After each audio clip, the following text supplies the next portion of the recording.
എങ്ങനെ കവിത എഴുതാം? കവിത എഴുതാനുള്ള ലളിതമായ വഴികളാണ് ഞാനിന്ന് നിങ്ങളുമായി ഷെയർ ചെയ്യാൻ പോകുന്നത്. ഇന്ന് ഭാഗം 1 കേട്ടോ. കുഞ്ഞുങ്ങൾക്കായുള്ള കവിതകളാണ്. ഇന്നത്തെ കവിത എഴുതുന്നതിൻ്റെ ഒരു രീതി എങ്ങനെയാണെന്ന് വെച്ചാൽ നമ്മുടെ ചുറ്റും ഒന്ന് കണ്ണോടിക്കുക. അപ്പോൾ കുഞ്ഞുങ്ങൾക്കായിട്ട് എഴുതുമ്പോൾ അതിൽ കുട്ടിത്തം കുറച്ച് വേണം അല്ലേ? ഇപ്പം ഞാൻ സിമ്പിളായിട്ട് ആകാശത്തെക്കുറിച്ച് പറയാം. ഇവിടെ ഈ പിക്ചറിൽ അല്ലെങ്കിൽ വീഡിയോയിൽ നമുക്ക് ആകാശം കാണുന്നുണ്ട് അല്ലേ? അപ്പോൾ ആകാശത്തിൽ നമുക്ക് എന്തൊക്കെ നോട്ടീസ് ചെയ്യാൻ പറ്റും? ചിലപ്പോൾ ആകാശത്ത് മേഘങ്ങൾ ഉണ്ടാവാം, ഉണ്ടാവാതിരിക്കാം. സൂര്യൻ ഉണ്ടാവും, അല്ലെങ്കിൽ മഴയായിരിക്കാം. അപ്പോൾ എന്താണ് നമ്മുടെ മനസ്സിന് പെട്ടെന്ന് നമുക്ക് ക്യാച്ച് ചെയ്യാൻ പറ്റുന്ന ആ ഒരു ഘടകങ്ങൾ മനസ്സിലേക്ക് കൊണ്ടുവരിക. ഇപ്പോൾ ഇതിൽ നമുക്കൊരു സൂര്യനെ കാണാം. അപ്പോൾ കുഞ്ഞുങ്ങൾക്കായിട്ടുള്ള കവിതകൾ വളരെ ലളിതമായിരിക്കണം. ഒരു 4 വരി കവിതയാണെങ്കിൽ അവർക്ക് പെട്ടെന്ന് മനസ്സിൽ ഉൾക്കൊള്ളാൻ പറ്റും, ബൈഹാർട്ട് ചെയ്യാനും പറ്റും. അത് വാക്കുകൾ ഡെവലപ്പ് ചെയ്യാനായിട്ട് അവരെ ഹെൽപ്പ് ചെയ്യുകയും ചെയ്യും. നമുക്ക് എല്ലാവർക്കും ഒരു തോന്നലുണ്ടായിരിക്കാം കവിത എഴുതാൻ ഭയങ്കര ടഫാണ്. സത്യം പറഞ്ഞാൽ അല്ല കേട്ടോ. ഇവിടെ ആകാശം കണ്ടു, മേഘം കണ്ടു, സൂര്യൻ കണ്ടു. ഒരു സിമ്പിൾ കവിത നമുക്ക് ഇപ്പം തന്നെ എഴുതാം. ഓക്കെ. ആകാശം, തെളിഞ്ഞ സൂര്യൻ, നീലാകാശം, വെളുത്ത മേഘം ചിരിച്ചു നിന്നു. എത്ര എളുപ്പമല്ലേ? ഇതുപോലെയാണ് കുട്ടി കുട്ടി കവിതകൾ ഞാൻ എഴുതാറുള്ളത് കേട്ടോ. ഇനി അടുത്തൊരു വിഷ്വൽ കാണാമേ. അടുത്തത് പൂക്കളാണ്. പൂക്കളുടെ അടുത്ത് എന്തുണ്ട്? വണ്ടുകളുണ്ട്. അപ്പോൾ കുഞ്ഞുങ്ങൾക്കായി ഈ ഒരു കവിത എങ്ങനെ നമുക്ക് ലളിതമായി എഴുതാം? വാക്കുകൾ എവിടെയാണ്? പൂക്കളുണ്ട്, പിന്നെ വണ്ടുകളുണ്ട് അല്ലേ? വണ്ടുകളും നമുക്ക് വിസിബിളാണ്. അപ്പോൾ പൂക്കളെക്കുറിച്ച് എഴുതിയാലോ? ഹെഡിങ് പൂക്കൾ എന്ന് കൊടുക്കാം. ഒരു പൂവ് വിരിഞ്ഞപ്പോൾ ഒരു കാറ്റ് വന്നല്ലോ, ഒരു കൂട്ടം വണ്ടുകൾ 1000 പാട്ടുകൾ പാടാനായി വന്നല്ലോ. അപ്പോൾ പൂക്കൾ എന്നുള്ള ഒരു ഹെഡിങ് കൊടുത്തു. അതിന് താഴെ സിമ്പിളായിട്ട് ഒരു 4 വരി കവിതയാണ് ഞാനിവിടെ എഴുതിയിരിക്കുന്നത്.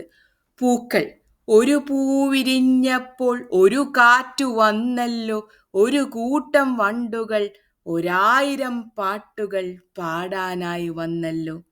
ഈ കവിത സിമ്പിളല്ലേ? കുഞ്ഞുങ്ങൾക്ക് ഓർമ്മയിൽ നിൽക്കും ചെയ്യും. കുറച്ച് പൂക്കൾ നമ്മൾ ചുറ്റും കാണുന്നു, അതിനടുത്തേക്ക് ധാരാളം വണ്ടുകൾ വരുന്നതായിട്ട് കാണുന്നു. അപ്പോൾ വണ്ടുകളുടെ ഇടയിൽ എന്തായാലും മൂളിപ്പാട്ട് കേൾക്കാത്തവരായിട്ട് ആരും ഉണ്ടാവില്ല. അപ്പം അവർ പാടുന്ന പാട്ടുകൾ 1000 പാട്ടുകളായിട്ട് മനസ്സ് നിറഞ്ഞ് അങ്ങനെ മനസ്സിലാക്കുക, അല്ലെങ്കിൽ മനസ്സിലേക്ക് കൊണ്ടുവരിക. ഇതൊക്കെ ഒരു ഭാവനയാണല്ലോ. ഇങ്ങനെ കൊണ്ടുവരിക എന്നുള്ളത്. മനസ്സിലെ പൂക്കൾ കൊണ്ടുവന്നു, 1000 വണ്ടുകളുടെ പാട്ടുകൾ കൊണ്ടുവന്നു. വണ്ടുകൾ ആയിരക്കണക്കിനാവാം, നൂറുകണക്കിനാവാം, അതുമല്ലെങ്കിൽ ഒന്നോ രണ്ടോ വണ്ടുകളാവാം. എന്നാലും പലതരം പാട്ടുകൾ നമ്മൾ കേൾക്കാറില്ലേ? ഇനി അടുത്തത് രസകരമായ ഒരു കുട്ടിക്കവിത കൂടി നിങ്ങളുമായി പങ്കുവയ്ക്കാം. എങ്ങനെ എഴുതാമെന്ന് നോക്കാലോ. പല വിഷ്വൽസ് നമ്മളുടെ മനസ്സിൽ ഉണ്ടെങ്കിൽ കുട്ടി കുട്ടി കവിതകൾ എഴുതാൻ എളുപ്പമാണ് കേട്ടോ. ഇന്ന് നമ്മൾ പഠിക്കുന്നത് കുട്ടിക്കവിത എഴുതാനാണ്. ഇനി ഈ പിക്ചറിൽ നിങ്ങൾ എന്താ കാണുന്നത്? ഒരു തത്തയെ കാണുന്നുണ്ട് അല്ലേ? തത്തയുടെ നിറം എന്താണ്? പച്ച. ഇവിടെ ഞാൻ കൊടുത്തിട്ടുള്ള ഈ പിക്ചറിൽ തത്തയുടെ നിറം പച്ചയാണ് അല്ലേ? അവിടെ കുറച്ച് മ്യൂസിക് സിമ്പിൾസും കൊടുത്തിട്ടുണ്ട്. അപ്പോൾ തത്തയും പാട്ടുമായി ബന്ധപ്പെട്ട എന്തോ ഒരു കവിതയാണ് അടുത്തതായി നമ്മൾ എഴുതാൻ പോകുന്നത്. പച്ചത്തത്ത എന്നാക്കിയാലോ കവിതയുടെ ഹെഡിങ് അല്ലേ? എന്നാ പച്ചത്തത്ത തന്നെ ആവട്ടെ. അപ്പോൾ 4 വരി കവിതയാണേ. പച്ചത്തത്തേ പച്ചത്തത്തേ പാട്ടും പാടി എവിടേക്കാ. സിമ്പിൾ അല്ലേ? എൻ്റെ ഒപ്പം നിങ്ങളും കവിത എഴുതിയല്ലോ. അപ്പോൾ ആർക്കും കവിത എഴുതാം. വളരെ സിമ്പിൾ അല്ലേ? ഒന്നുകൂടിയും പാടാം. പച്ചത്തത്ത, പച്ചത്തത്തേ പച്ചത്തത്തേ പാട്ടും പാടി എവിടേക്കാ. ഇതുപോലെ രസകരമായ കുട്ടി കുട്ടി കവിതകൾ നിങ്ങളും എഴുതാൻ ശ്രമിക്കുക കേട്ടോ. അപ്പോൾ ഇവിടെ കണ്ടുപിടിച്ചിട്ടുള്ള കുറച്ച് കുറച്ച് വാക്കുകൾ, അല്ലെങ്കിൽ നമ്മൾ കണ്ടെത്തി, നമ്മൾ ഒരുമിച്ചാണ് ഇപ്പോൾ കവിത എഴുതിയത് അല്ലേ?